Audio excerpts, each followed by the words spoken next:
នេះគេហៅថាដើមឆ្នោតត្រួដើមឆ្នោតត្រួសូមគោរពជំរាបសួរលោកយាយលោកតាម៉ែឪបងប្អូនមីមីងទាំងអស់ជាទីគោរពរាប់អានខ្ញុំធ្វើការបង្ហាញជូនរុក្ខជាតិប្រភេទកម្ពស់មធ្យមបាទនេះគឺជាប្រភេទរុក្ខជាតិមួយប្រភេទទៀតបាទដែលមានដុះនៅតំបន់ព្រៃភ្នំនិងព្រៃរបោះផងដែរបាទរុក្ខជាតិប្រភេទនេះក៏ជាប្រភេទរុក្ខជាតិដែលត្រូវការទៅលើសង្ហារិមនិងមួយចំណែកទៀតគឺប្រើប្រាស់សម្រាប់ជាអសុស្ថានដើមនេះផងដែរបាទគឺជាប្រភេទរុក្ខជាតិដែលមានកម្ពស់ខ្ពស់ជាមធ្យមហើយមានស្លឹកធំ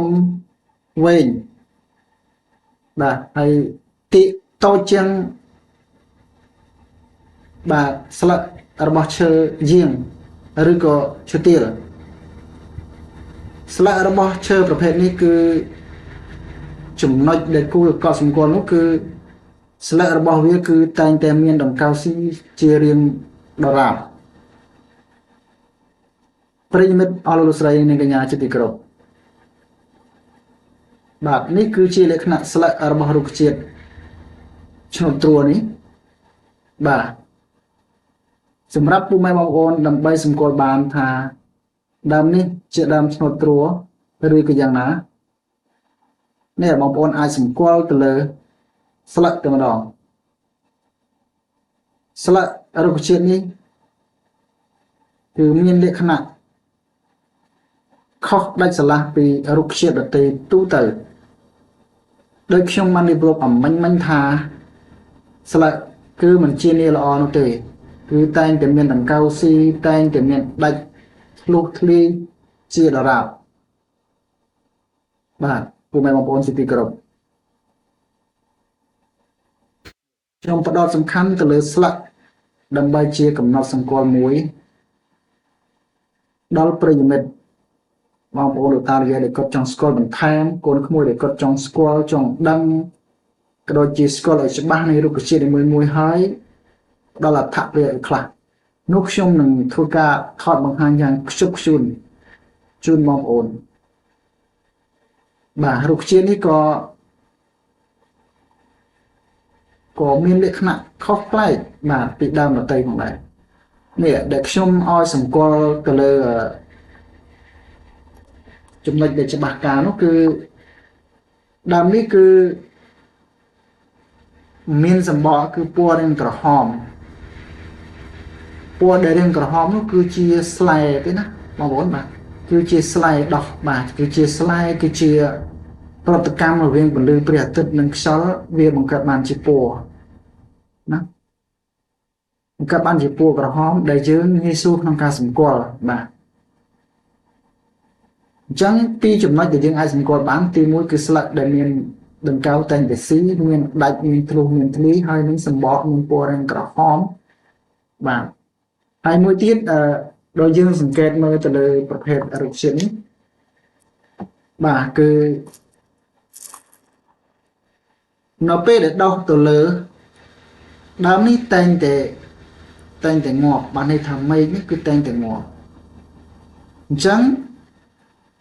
ជាធម្មជាតិរបស់ដើមនេះដែលខ្ញុំអង្កេតឃើញគឺដើមភាគច្រើននៅពេលដែលដោះដល់លើគឺវាតែងតែងាប់មែកមិនដឹងជាធម្មជាតិរបស់មែកនេះឬក៏អ្វីប៉ះពាល់នោះទេក៏ប៉ុន្តែខ្ញុំអង្កេតមើលគឺគ្រប់ដើមឈើប្រភេទនេះគឺតែងតែងាប់វាងាប់អាចមួយមែកឬក៏ពីរមែកអញ្ចឹងណាហ្នឹងហើយមួយមែកឬក៏ពីរមែកអញ្ចឹងអាមែកផ្សេងទៀតវានៅរស់នេះជាលក្ខណៈសម្គាល់ណាបាទហើយជាទូទៅនៅពេលដែលវាដោះនៅក្នុងព្រៃរបស់គឺបាក់សាបាក់សៃនេះគឺតែងតែហើរទៅតុំជាមួយនឹងមេដែលងាប់ណាតុំអញ្ចឹងយើងអាចមើលឃើញសត្វនោះយ៉ាងច្បាស់ហើយក៏ជាលក្ខណៈសម្គាល់មួយដែរដែលយើងអាចសម្គាល់ថានេះគឺជាណាបាទនេះបងប្អូនភឿនភាគដែលខ្ញុំថតបង្ហាញទៅលើសម្បកឬស្លឹក មួយជូនប្រិយមិត្តបងប្អូនហើយរុក្ខជាតិនេះផងដែរបាទចំពោះតម្រូវការនោះគឺនេះគឺជា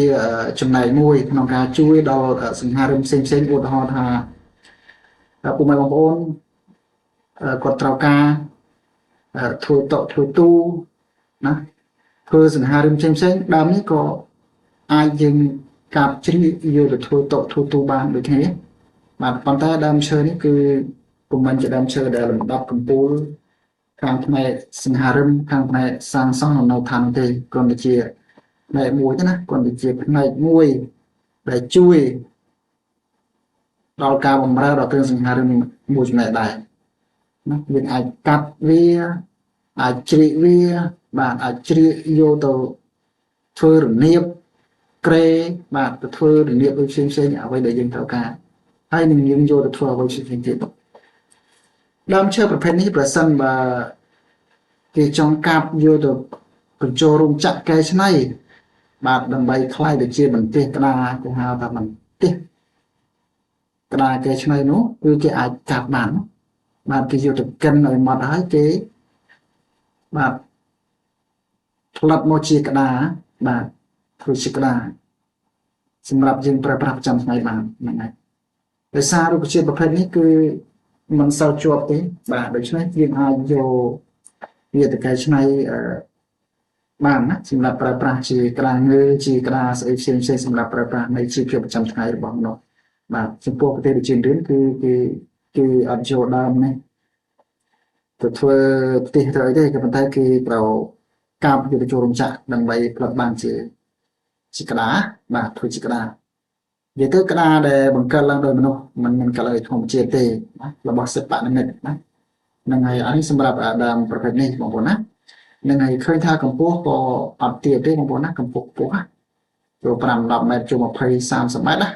កម្ពស់ឃើញថាខ្ពស់បាទខ្ពស់សមគួរដែរហ្នឹងហើយ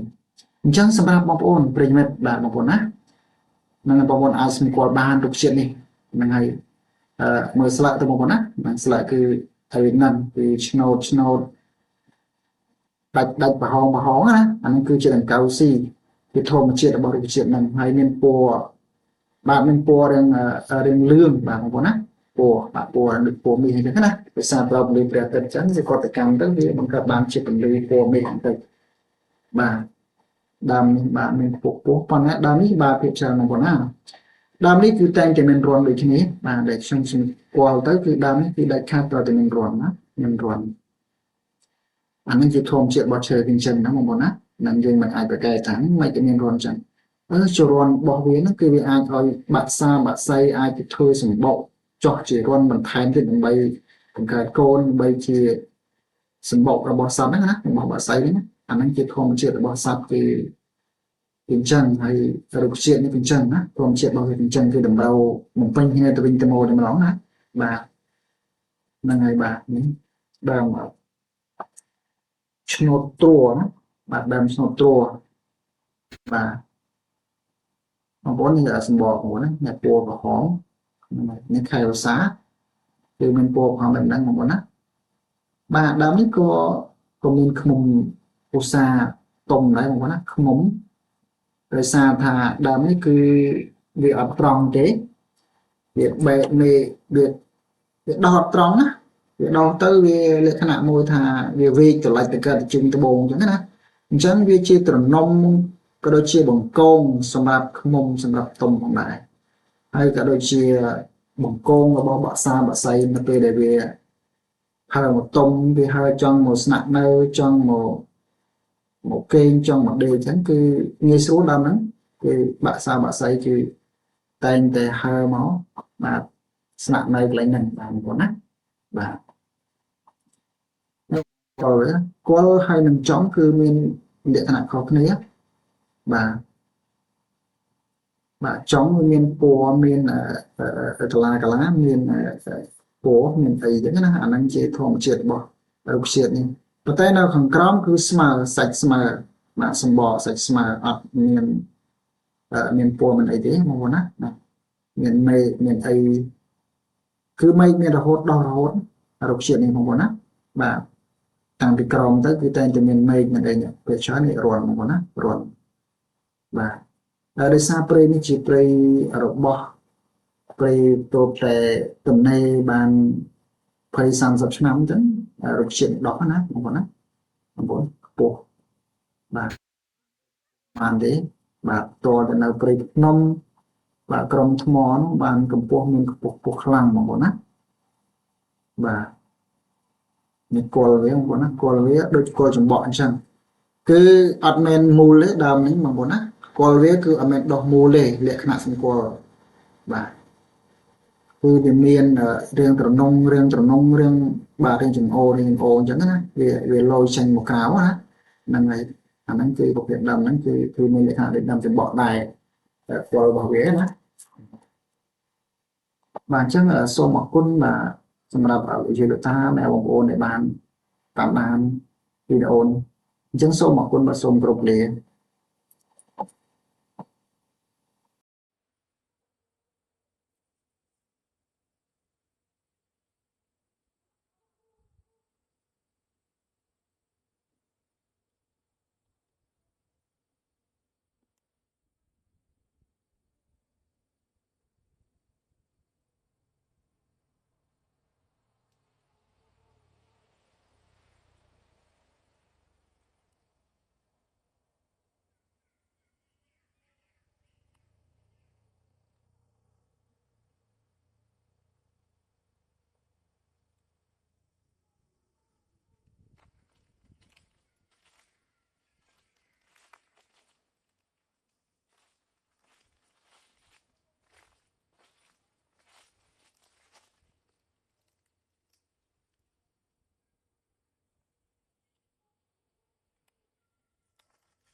ហ្នឹងហើយចំណុចមួយទៀតគឺយើងអាចសម្គាល់ទៅលើបាទស្លឹកហ្នឹងហើយស្លឹកអញ្ចឹងស្លឹកក៏យើងអាចសម្គាល់បានដែរពេលខ្លះស្លឹកនៅពេលដែលល្អនៅពេលដើមនៅខ្ចីគឺស្លឹកហ្នឹងគឺអត់មានដង្កូវស៊ីទេណាបងប្អូនបាទហើយដើមនេះយើងមើលដើមនៅពេលដែលវានៅតូចគឺវាមានដើមនិយាយទៅដើមដូចកុំអញ្ចឹងណា2 3 4 5ដើមអញ្ចឹងទៅអញ្ចឹងដើមគឺយើងអាចសម្គាល់បាននៅពេលតូចយើងអាចសម្គាល់បានខ្ញុំនិយាយខាងលើមុនគឺដើមគឺដើមធំណាដើមវាធំដែលមានកម្ពស់ខ្ពស់អញ្ចឹងពេលខ្លះយើងពិបាកក្នុងការសម្គាល់ប៉ុន្តែអានេះខ្ញុំលម្អិតទាក់ទងទៅនឹងដើមដែលមានទំហំតូចហើយមានអាយុកាលខ្លីបាទមានខ្លីប្រហែលទេចូល4 10 20 ឆ្នាំដើមប៉ុណ្ណឹងណាហើយចំណុចមួយទៀតប្រិមិត្តហ្នឹងហើយយើងអាចមើលសម្គាល់ទៅលើស្លឹករបស់វាគឺដង្កូវស៊ីរហូតមែនប៉ុន្តែស្លឹកដែលទុំមកនេះគឺវាចាស់ហើយទុំអញ្ចឹងវាងាប់អញ្ចឹងណាអញ្ចឹងវាមានពណ៌ក្រហមហ្នឹងហើយបងប្អូនឃើញទេបាទពណ៌ក្រហមហ្នឹងហើយបាទអញ្ចឹងវាមានពណ៌ក្រហមប៉ុន្តែពណ៌ក្រហមមិនមែនច្រើនទេវាត្រឹមតែ2 3ឬក៏4 10ទេណាក្នុងមួយម៉េចហ្នឹងអត់ច្រើនទេព្រោះធម្មតាទេវាត្រូវផ្លាស់ប្ដូរណានៅពេលដែលស្លឹកថ្មីលើសមកគឺអាចារ្យត្រូវតែងាប់អញ្ចឹងណាងាប់ឲ្យជុះមកក្រោមទៅហ្នឹងហើយបាទនេះគឺដើមដែលវានៅតូចបាទហើយស្លឹកក៏វានៅពណ៌បៃតងដែរបាទហ្នឹងហើយហ្នឹងគេហៅថាដើមស្នូតត្រួតប្រិមិត្តបាទនេះដើមតូចៗបងប្អូនណានេះមកកុំមាន7 8ដើមអញ្ចឹងទៅបាទហ្នឹងហើយអានឹងយើងអាចសម្គាល់បានណាហ្នឹងយើងសម្គាល់ទៅលើដើមនេះវាមានវានៅតែឯងហើយវានៅជាក្រុមអញ្ចឹងទៅមកកុំយើងនិយាយថាកុំអញ្ចឹងណាកុំមាន4 5ដើមអញ្ចឹងទៅ ហ្នឹងហើយនៅពេលខ្លះដែលវាបែកអញ្ចឹងដោយសារថាដើមមុនត្រូវបានគេកាប់អញ្ចឹងណាគេកាប់ឬក៏វាដួលឬក៏វារលើកអញ្ចឹងទៅវានឹងដោះសារថ្មីច្រើនមកវិញណាដោះ3 4 5ដើមអញ្ចឹងទៅហ្នឹងហើយអញ្ចឹងវាដោះអមមកវិញច្រើន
nắng ngày chụp play snow trua remit bàn này mong bốn bây giờ là ta bàn nè play về pon kêu bằng cống pon play bằng cống nè pon play đó và tôi dùng play miền mình tịch là ngày chân mua lấy cái nĩa và những cái play nè là ngày rồi đầu cứ đầu về để play hơi chẳng play hơi về tôm mày nè là về trang về tôm mày nàyตัวรูปเชียดคล้าวีไอ้ประกอบขนาดโดยกรอบไอ้ประกอบขนาดโดยรึกจะนองใดตั้งแต่ดอกโมจิโกนจังอันนั้นคือกรอบอ่ะเป็นกรอบเป็นไอ้จังนะเป็นพลายเป็นไอ้อะนั่นไงรูปเชียดมูจำนวนข่าวเป็นพลายเตะเป็นได้รูปเชียดนี่คือเป็นพลายนะพลายมูลแล้วไปเม็ดบาทจังพลายยังไอ้สมควรบางของได้มาไปได้ยังได้ตัวน้องเปรย์บายังdương ở score á rồi của dương chạm vào băng chứ mình chúng tôi khai được khiêm được rõ chứ miền ở miền đào mình lợi chứ hay lợi rồi xiết về bà hay là kia tiền chẳng vật sân bà hay nên chẳng dương từ rồi non phải bà con chi ở chợ lắm rồi chẳng dương ai không coi lời fly về ha là ngày chẳng fly có chí chúng tôi mua đây để dương tàu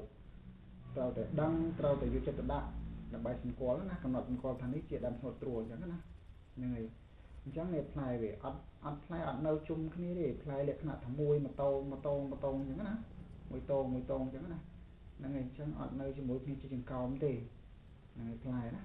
ngày play mùi chúng ta rồi đam khá về việc đong từ lớn trống á buồn chẳng như là ảnh mơ play khơi đi còn tay mỗi những cứ được chuyện những cái về tia đấy và này thật đam về tia đấy mình về tiệm chẳng á đời xa riêng tham bảo vệ bên ấy cứ về tiệm chẳng tờ na tiệm tới về để tham việc bay chẳng hạn việc bay này chẳng tới mày về sinh dòng một crom nhưng tới vì mình phải những mưa khơi hay những ai chặt bàn những ai chọn bàn chẳng hạn